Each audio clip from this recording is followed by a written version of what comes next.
앞 시간까지 진행한 데서 한 문제. 그러니까 2교시에 진행한 쪽에서 하나, 지금부터 하는 감칙에서 하나. 그래서 감칙에서는 일반적으로 두 문제가 나옵니다.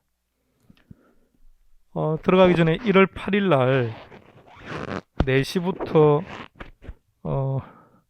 2022년 부동산 전망에 대해서 우리는 일산이니까 일산하고, 그럼 일산에 계신 분은 어디가 관심 많냐 했더니 파주라고 하길래, 그럼 일산하고 파주의 부동산 시장에 대해서만 한번 이야기해 볼게요. 일단 전국 시장의 현황에 대해서 잠시 얘기하고, 아니요, 개인적인 생각을 하는 게 아니라 데이터를 가지고 보여드릴게요. 어떻게 되는지. 2월 8일 날 특강하기로 잡혀 있어서 그날 개론이 4시에 하는 걸로 되어 있기 때문에 토픽 제목이 2022년 부동산 시장 전망입니다. 그거 가지고 한번 해보는 걸로. 여러분들은 일산하고 파주 말고 다른 데는 관심 없죠? 어디요? 들리게 말을 해요. 뭐라고요? 서울? 서울 말라고요? 서울 놔줘요. 그럼 서울 어디 특정한 지역을 딱 지정해봐요. 서울 전체, 아니 시장마다 분석 방법이 다 달라서. 서울 그럼 서울 어디? 화곡? 그럼 화곡 알아볼게요. 화곡에 특별한 호재는 안 보이는 것 같은데. 어떤 호재가 있습니까? 그쪽 이사 가려고요? 언제요? 내년 언제쯤? 내년 11월 달쯤, 한 1년 후에.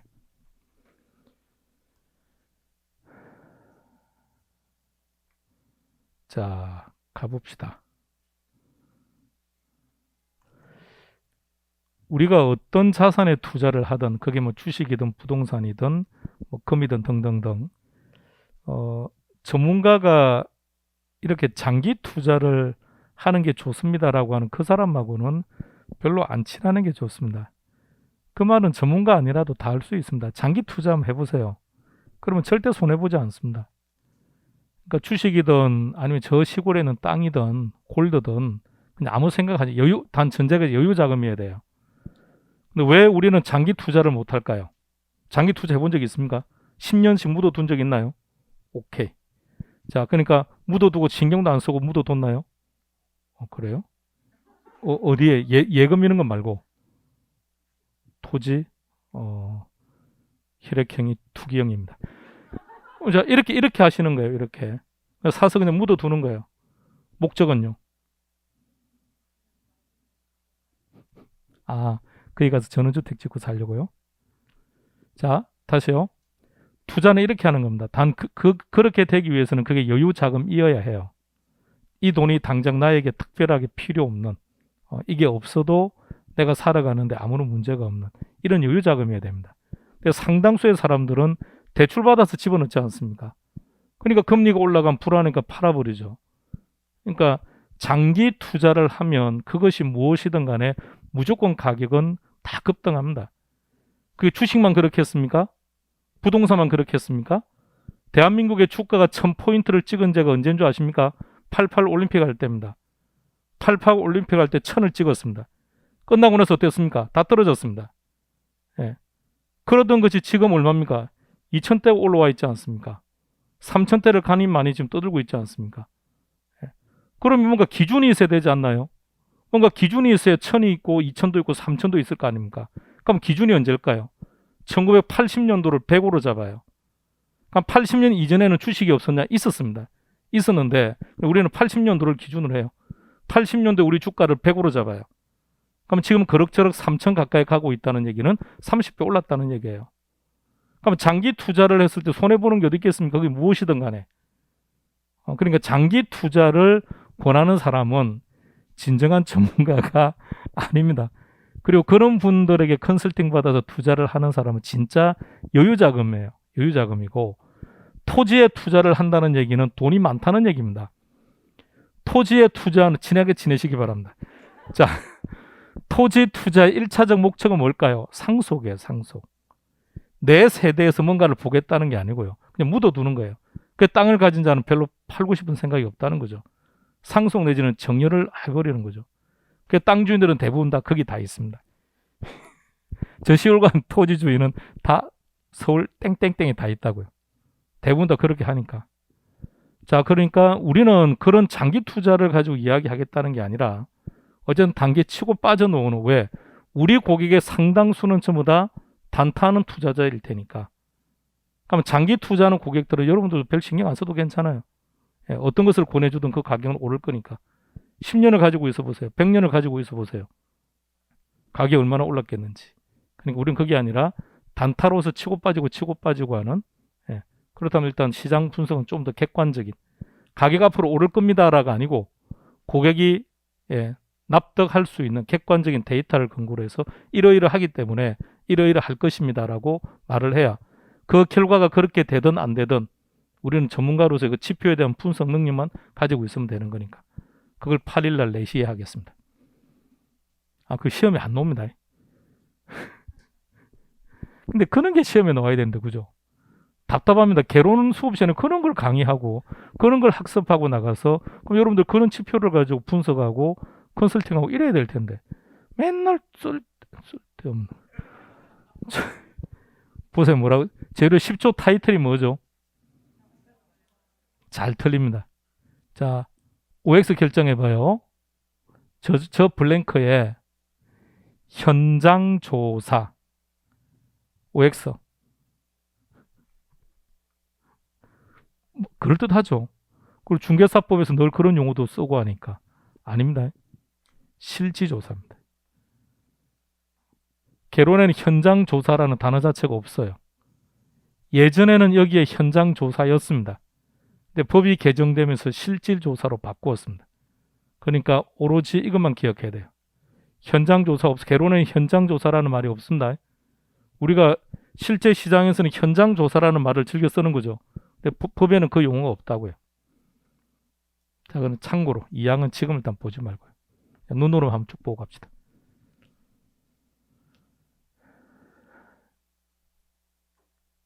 자, 11조. 가치의 3면성 찾으세요. 가치의 3면성 찾았습니까? 비용성부터 시작. 비용성, 시장성, 수익성. 3방식 찾으세요. 제일 앞에 시작. 원가 방식, 비교 방식, 수익 방식. 가액 구하는 방법만 열거합니다. 원가법, 거래사례 비교법, 공시지가 기준법, 수익 환원법. 요것만 다시요. 가액 구하는 방법 시작. 원가법, 거래사례 비교법, 공시지가 기준법, 수익 환원법. 임대료 갑니다. 시작. 적산법, 임대사례 비교법, 수익 분석법. 시험 문제는 앞서 했듯이 다 곳곳에 블랭크. 무엇이 들어가면 되겠습니까? 이런 식 형태.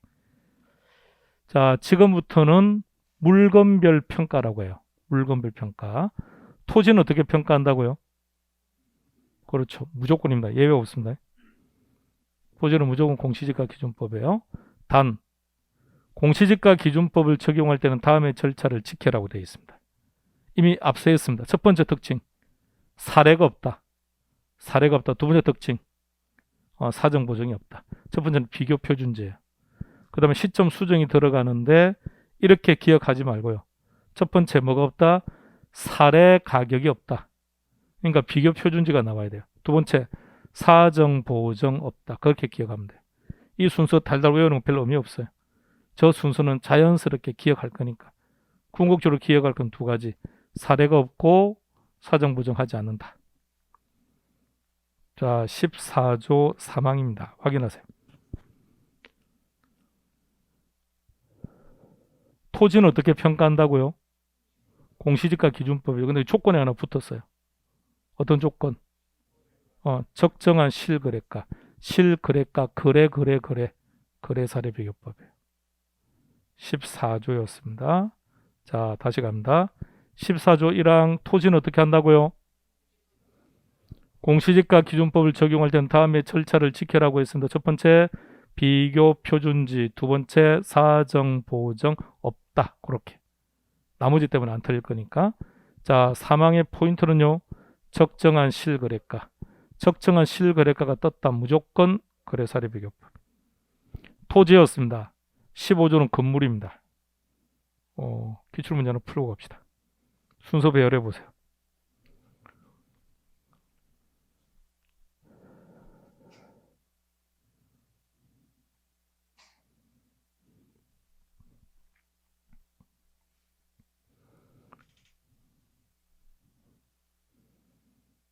답은 5번. 오케이. 필요 없는 것들도 박스 안에 있으니까 그건 알 필요 없는 거니까요. 자, 건물입니다. 건물은 감가된다 안 된다? 감가되니까 무슨 방법? 원가법. 이번엔 토지와 건물이 결합된 겁니다. 자, 여기서 한 가지 결정해 놓고 갑시다.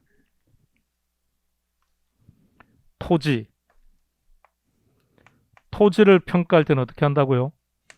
공시지가 기준법입니다. 단 전제는 토지만 평가를 해야 돼요. 그런데 토지가 다른 자산과 결합을 해버리면 토지가 다른 자산과 결합한 경우죠. 이럴 때는 무조건 거래사례 비교법입니다.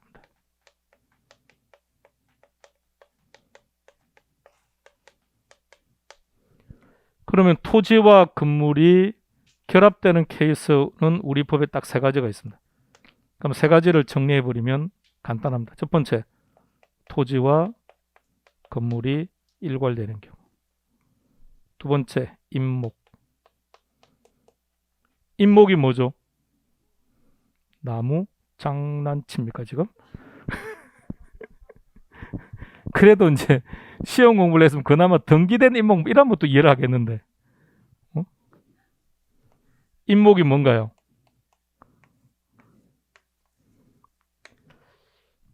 벌채를 하는 순간 나무는 그냥 생명이 끝나는 거죠. 그럼 임목이라는 것은 단어 그대로 한자 그대로 해석하면 서 있다는 얘기예요. 서 있다는 얘기는 살아 있다는 얘기입니다. 살아 있다는 얘기는 토지로부터 자양분을 받고 있다는 뜻이에요. 토지와 나무가 결합되어 있습니다. 거래사례 비교법입니다. 과수원도 같은 의미로 보시면 되겠죠. 지금 묶어서 지금 바로 끝내버립시다. 토지만 평가한다. 어떻게 한다고요? 공시지가 기준법. 근데 토지가 다른 자산과 결합이 되면 거래사례 비교법인데 거기에 해당되는 경우 세 가지 시작. 토지와 건물이 일괄되는 경우. 두 번째, 임목. 세 번째, 과수원. 자, 갑니다. 블랭크에 뭘 집어넣을까요? 오케이. 그러면 14조, 15조, 16조를 한 세트로 묶어요. 14조가 토지, 15조가 건물, 16조가 토지와 건물이 일괄되는 경우. 토지는 어떻게 평가합니까? 공시지가 기준법, 건물은 원가법. 일괄되면 거래사례 비교법인데 단 토지는 공시지가 기준법을 적용하는 경우에는 다음의 절차를 지켜라 그랬으니까 첫 번째가 비교 표준지, 두 번째 사정 보정하지 않는다. 끝. 그 다음에 적정한 실거래가를 적용하는 경우에는 거래사례 비교법. 이렇게요. 자, 이번에는 16조, 17조, 18조를 한 세트로 묶을 거예요. 자, 17조입니다. 타이틀이 뭐죠? 설명하세요. 살림이 뭔가요? 산에 있는 나무? 아, 산에 있는 나무는 살림이고 집에 있는 나무는 나무고. 자, 살림은 산지와 임목을 합쳐서, 그러니까 땅하고 나무하고 합쳐서. 자, 이렇게 한 지문을 쭉 보세요. 아는 거는 하나 보이죠? 임목은 뭡니까? 펑 놓았으니까. 그러니까 거래사례 비교법이죠. 자, 원칙 가보세요. 살림은 어떻게 하라고요? 산지와 임목으로 어떻게 하라 그랬는데, 산지는 토지죠. 임목은 나무죠. 그럼 산지로서 토지로서 가격이 높게 평가되려면 위치도 중요하겠지만 면적이 필요하겠죠. 그러면 임목은요? 면적이 넓으면 임목 가격이 비쌉니까? 그러니까 둘은 평가 방식이 다를 수밖에 없다는 겁니다. 그러면 임지는 임지대로, 산지는 산지대로, 임목은 임목대로 따로따로 구분평가. 일단 이게 원칙이에요. 구분하여 감정평가하여야 한다 그랬죠. 저게 원칙. 시작. 살림은 구분, 평가. 일단. 근데 그 중에서 임목은 어떻게 하라고요? 소경목림, 어린 나무. 묘목 같은 거요. 자, 어린 나무는 비용을 많이 투입했다, 적게 투입했다. 그럼 투입한 비용을 구하는 게 쉽다, 어렵다? 비용이 조금만 들어가서 쉽죠. 그러니까 이럴 때는 원가법. 기억합시다. 17조 1항. 산림, 산지와 임목으로 구분, 평가. 임목은 거래사례비교법, 소경목림은 어린 나무니까 투입된 비용이 얼마 안 되니까 원가법. 우리 학원에 언제 왔습니까? 등록을 언제 했습니까? 어제. 중개사 공부하기 위해서 지금까지 투입한 비용이 얼마입니까? 뭐 없죠. 뭐 시작한 지 며칠 되지도 않은데. 구하기가 쉬워요, 어려워요? 쉽죠. 근데 이제 2달 지난 사람들은 골치 아파요. 뭐가 많아요. 6개월 지나면요. 더 골치 아파지겠죠. 개념 아시겠죠? 그러니까 소경목림은 어린 나무니까 비용이 적게 투입되었겠죠. 그럼 투입된 비용을 구하는 게 쉽지 않겠느냐. 그래서 원가법 이렇게 한 거죠. 자, 2번 그냥 일괄되었으니 똑같아요. 거래사례비교법. 자, 18조 가수원 뭐겠습니까? 오케이. 그래서 묶어버리자. 이렇게. 그럼 16, 17, 18조를 한 세트로 또 묶은 거예요. 조금 불편한 게 하나 나왔습니다. 타이틀 뭐라고 되어 있습니까? 공장재단, 민법이나 공시법 시간에 공장재단이 뭔지 설명드렸습니까? 자, 토지. 이제 별명이 토지가 됐습니다. 공장재단을 한번 설명해 보세요. 공장재단. 자, 땡땡 재단으로 끝나는 거는 땡땡 재단으로 끝나는 거는 공이다. 준부동산. 준부동산. 동산이다, 부동산이다. 준부동산은 이 세상에는 동산 아니면 부동산이 있는 거예요. 준부동산은 민법에서만 등기법에서만 사용하는 용어일 뿐이에요. 자동차는 동산, 부동산. 자동차는 동산. 자동차를 보면서 야, 저거 준부동산이야. 그럼 사람들이 좀 상태가 아주 심각하네라고 느껴요. 자, 자동차는 동산이죠. 그러면 자동차는 자동차를 담보로 해서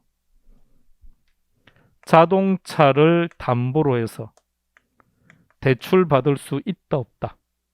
있다. 그런데 저당권의 객체가 되기 위한 필요 충분 조건이 등기나 등록이에요.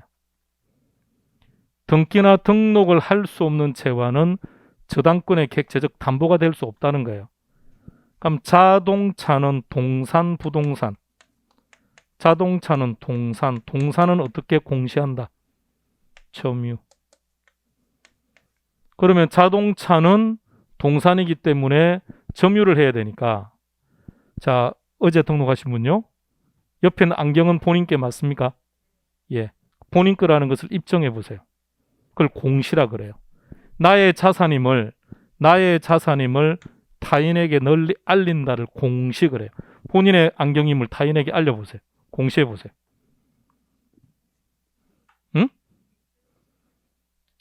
쓰면 내 거 아니냐? 자, 그걸 이제 좀 더 이제 전문가답게 이제 이렇게 말을 해봐요. 뭐요? 내가 안경을 지금 가지고 있으니까 이게 내 거야. 그러니까 점유라는 행위를 통해서 공시할 수 있는 재화를 우리 민법에서는 이렇게 불러요. 그런데 아파트는 점유 못하죠. 어떻게 매번 들고 다녀 이걸. 그러니까 어떻게 하라고요? 등기나 등록을 한다고요. 그럼 자동차는 동산이다, 부동산이다? 동산, 부동산. 동산. 그럼 어떻게 공시해야 된다? 그러면 저당권의 객체가 될 수 있다, 없다? 없다. 자, 그래서 이제 법은 이렇게 만든 거죠. 너네들은 자산적 가치가 크기 때문에 자동차, 항공기, 선박, 임목, 물론 등기된 임목입니다. 그리고 각종 재단, 너네들은 자산적 가치가 크기 때문에 저당권의 객체로 충분히 이용할 수 있다. 그러므로 너네들은 각각 관련 법에 의해서 등기를 하도록 한 거예요. 동산은 동산이죠. 동산은 동산인데 공시 방법을 어떤 자산과 똑같이 간 겁니까? 부동산. 그래서 얘네들을 준 이렇게 하는 거죠. 부동산으로 간주하겠다. 의제하겠다. 그럼 준부동산은 저당권의 객체로 이용할 수 있다 없다? 있다. 왜? 그럼 이제 시험 문제. 준부동산은 자 다시 준부동산은 동산이다. 그런데 저당권의 객체로 이용하기 위하여 등기라는 공시 방법을 채택하는 재화들을 말한다. OX. 오, 그게 개론에서 나오는 시험 스타일이에요. 다음에 총론할 때도 다시 할 거고 다음 달에 합시다. 자, 다시. 그럼 공장재단. 공장이 가지고 있는 토지, 공장이 가지고 있는 건물, 공장이 가지고 있는 기계장비, 공장이 가지고 있는 권리금을 영업권이라 그래요. 영업권, 이런 몽땅 합친 것을 뭘 한다고요? 공장재단. 그럼 공장이 가지고 있는 토지는 어떻게 평가합니까? 토지. 공시지가 기준법. 공장이 가지고 있는 건물, 원가법. 공장이 가지고 있는 자동차 거래사례 비교법이에요. 공장이 가지고 있는 권리금, 영업권은 수익환원법이에요. 그러니까 공장재단은 어떠한 방법으로 평가라고 할 수가 없다는 거예요.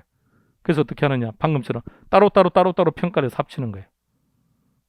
각각 평가해서 개별 평가 합산 시작. 제목 답 시작. 공장재단 개별 평가 합산 기억하세요. 물론 저대로 다 기억하셔도 좋고요. 근데 개별 평가 합산. 공장재단은 공장재단을 먼저 기억하세요.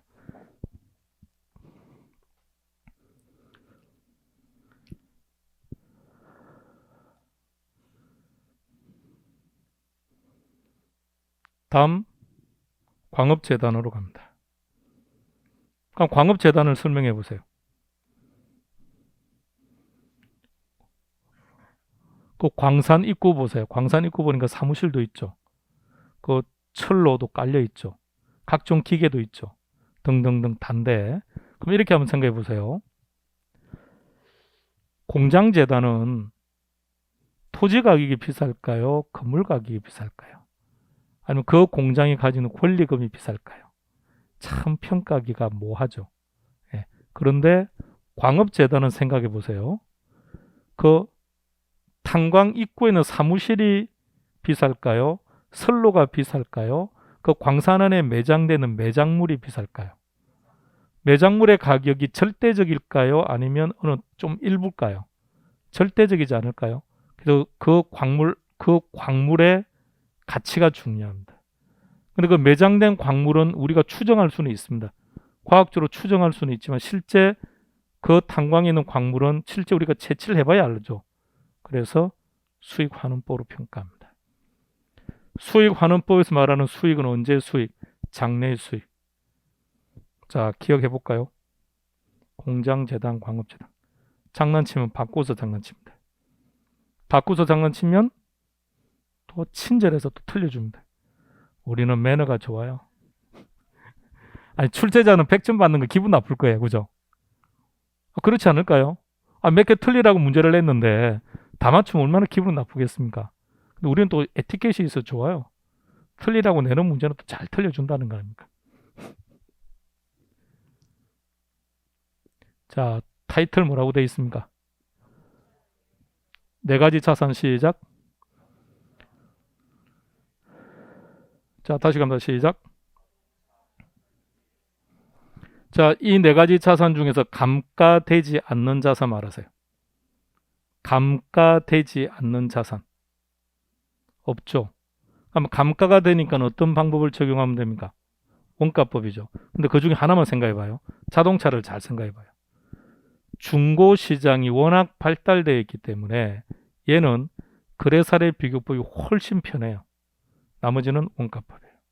자, 그거부터 다시. 자산의 종류를 먼저 기억해요. 그리고 자동차는 이렇게요.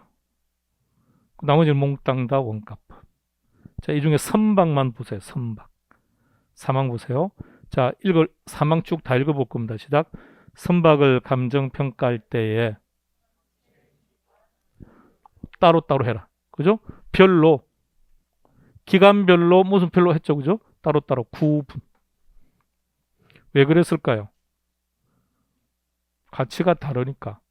가치가 다른 이유. 어떤 부분은 목재를 사용한 경우도 있고 어떤 경우는 철재를 사용한 경우도 있고 그러니까 가치가 다르니까 따로따로 선박만 조금 더 관심 가지고 보세요.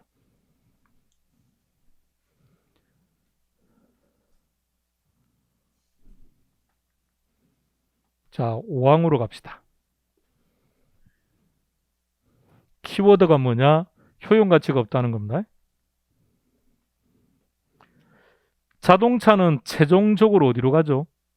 폐차장? 폐차장 갈 때 돈 좀 주던가요? 오케이. 그게 해체 처분가요.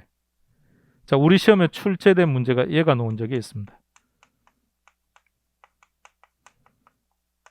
중고 선박은 해체 처분 가액으로 평가한다.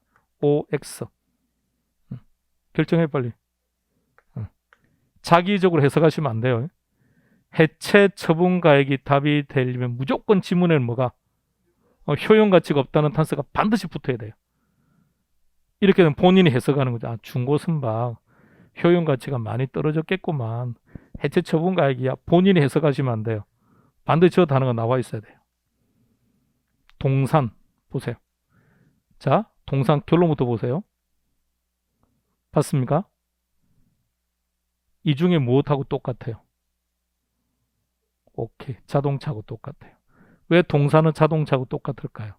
사례가 많으니까. 사례가 많으니까. 임대료. 임대료 구하는 방법이 세 가지였는데 혹시 기억납니까? 원가법이라는 것은 가액이고 그 다음에 적산법. 거래사례 비교법은 가액이고 임대료는 임대사례 비교법. 수익환원법은 가액이고 수익, 분석 세 가지죠. 그 중에서 임대료 구하는 방법은 한 가지만 딱 인정합니다. 자, 다시 방금 11조를 봤습니다. 11조 잘 봐요. 분명히 11조에서는 세 가지 방식을 분명히 법에서 다 인정했다고요. 우리 법이 세 가지 방식을 지금 다 인정하고 있다고요. 그런데 물건별 평가에서는 하나밖에 안 돼요. 물건별 평가에서는 오로지 하나밖에 없습니다. 현실적으로 따져보세요. 임대료 어떻게 결정하십니까? 내가 건물 사는데 들어간 돈, 은행 이자율, 세금 등등 고려해서 임대료 결정합니까? 아니면 내 이 건물 가지고 있으면 미래에 얼마의 수익이 발생할 따집니까? 안 하죠. 오로지 임대사례 비교법입니다. 이게 현실적이죠. 법이 개정되기 전에는 단서가 있었습니다. 다만 임대사례 비교법을 적용하기 곤란한 경우에는 적산법이나 수익분석법을 적용할 수 있다였는데 법이 개정되면서 단서가 없어졌어요. 임대료는 무조건 임대사례 비교법을 적용하라고 되어 있습니다. 입력했습니까? 타이틀이 뭐라고요? 무형자산이 뭐죠? 민법에서 말하는 무체재산, 눈으로 볼 수 없는 것들. 첫 번째 뭐라고요? 아까 19조에 뭐가 나오던가요? 광업재단? 광업재단의 감정평가액이라고 나와요. 일부가 좀 깨지네요. 광업재단의 감정평가액. 광업재단은 어떻게 평가했습니까? 오케이, 수익환원법. 결론은 수익환원법이라는 거예요. 그런데 광업권이 뭡니까? 석탄을 채취할 수 있는 권리죠. 광물을 채취할 수 있는 권리. 자, 그런데 광업재단에는 뭐가 들어간다고요? 건물도 있고 선로도 있고 각종 기계 장비를 다 포함한다 그랬죠. 그러면 광업재단 안에는 유형의 자산도 다 들어가 있죠. 그러면 이 모든 유형의 자산을 다 빼줘야 돼요. 현존시설 가액을 뺀다. 어업권 잘 봐요. 똑같아요. 1항과 2항은. 자, 나머지 봐요. 제로의 23조 타이틀을 보세요. 타이틀이 뭐라고요? 무형자산. 무형자산의 공통점이 뭐죠? 전부 다 무슨 권으로 끝나요. 권리입니다. 권리. 권리는 눈에 보이는 게 아니니까 공이다 어떻게 평가한다고요? 수익환원법, 저작권, 실용신앙권, 디자인 같은 것들 모두 다 수익환원법이에요. 그러니까 모두 다 수익환원법인데 이 둘만 좀 차이가 있다고요. 자, 광업권, 광업재단의 감정평가액, 다른 말로 뭐라고요? 수익환원, 전부 다 수익환원법, 전부 다 수익환원법. 무형자산은 무조건 수익환원법인데 광업권은 광업재단의 감정평가액 속에는 분명 유형의 자산들이 포함되어 있는 거죠. 그거 빼주라고요. 빼줘야 무형의 자산만 남죠. 그럼 업권도 마찬가지죠. 어장 전체를 수익환원법으로 평가하는 거예요. 어장이 뭐죠? 어장. 우리 눈으로 보죠. 뉴스 시간에. 그 고기 키우시는 분들이 그 어장 위를 막 뛰어다니더구만요. 뛰어다니면서 물고기 뭐 밥도 주고 하지 않던가요? 그러니까 어장은 눈에 보이는 게 있죠. 그러니까 눈에 보이는 현존 시설 가액은 빼버리라고요. 영업권이 뭐라고요? 권리금. 우리가 말하는 권리금이라는 게 학문적인 표현으로 영업권이라 그래요. 공이 다 수익환원법입니다. 내년에 사무실 그냥 오픈하실 겁니까? 다른 분이 하시는 사무실을 인수할 겁니까? 피를 주고 인수할 겁니까? 그냥 오픈할 겁니까? 아무 생각 없습니까? 계속 공부할 생각입니까? 그냥 나가서 일을 해요. 그냥 국가 경제를 위해서. 자, 나가서 일할 건데 피 주고 살 겁니까? 그게 좋은 것 같아요. 2천짜리, 2천짜리, 9천짜리. 많이 주면 그만큼의 수익이 많은 것 같아요. 그러니까 잘 따져보셔야죠. 그러니까 방금처럼 어떤 사무실은 2천만 원, 어떤 사무실은 피가 9천만 원. 차이가 나는 이유. 수익이 다르니까. 그러니까 영업권이라는 것은 권리금은 수익에 대한 대가를 주는 거죠. 문제 하나 풀어봅시다.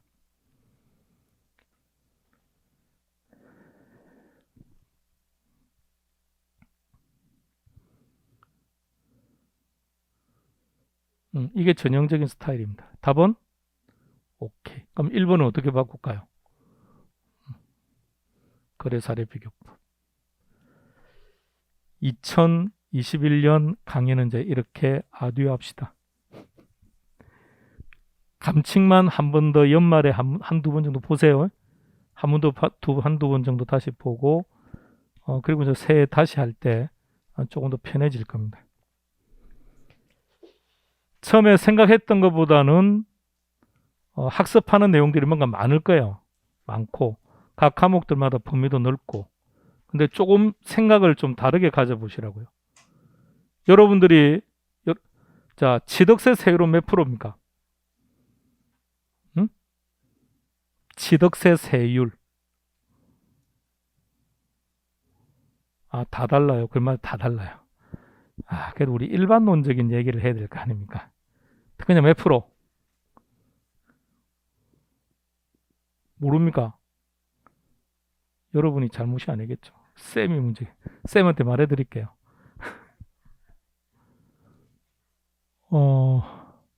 자, 가령 세율이 3%라고 전제합시다. 왜 3%죠?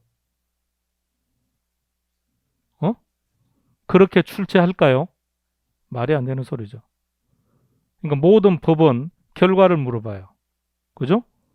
결과를 물어보지 과정을 물어보는 게 없다고요. 그럼 여러분 그 결과를 단순히 암기만 하고 있으면 돼요. 그래서 2차 과목을 암기 과목이라고 하는 거예요. 단 공법의 문제, 여러분 입장에서 공법의 문제는 암기할 게 많다는 것. 그럼 암기할 게 많은 것은 어떻게 학습하면 좋을까요? 제일 좋은 거는 많이 반복하면 돼요. 근데 그렇게 많이 반복해서 극복할 수 있다면 그동안 많은 분들이 고생하지 않았겠죠. 그러면 상당 부분 설림하게 만드세요. 버릴 거 버리고 가져갈 거 가져가는 게 훨씬 더 합리적일 거예요. 근데 버릴 거냐 말 거냐는 것은 1월 달에 결정하면 안 돼요. 1월 달부터 한 4월 달까지는 가봐야 돼요. 쭉 가보세요. 하다 보면 쉽게 다가오는 느낌이 있는 것들이 있을 거예요. 상당히 불편한 느낌이 오는 것들이 있을 거예요. 불편한 걸 버려요. 근데 불편한 걸 버리고 나니까 남는 게 별로 없더라. 그러면 이제 골치 아픈 건데. 그러니까 무엇이든 어떤 과목이든 다 가져가려고 애쓰지 말아요. 버릴 거는 버리세요. 그게 훨씬 더 합격하는 데 도움이 될 겁니다. 많이 기억하고 많이 가져가면 점수 잘 나올 것 같죠? 더 안 나옵니다. 필요한 것만 가져가세요. 그게 오히려 합격하는 방법일 겁니다. 연말 잘 보내시고 우리 새해 봅시다.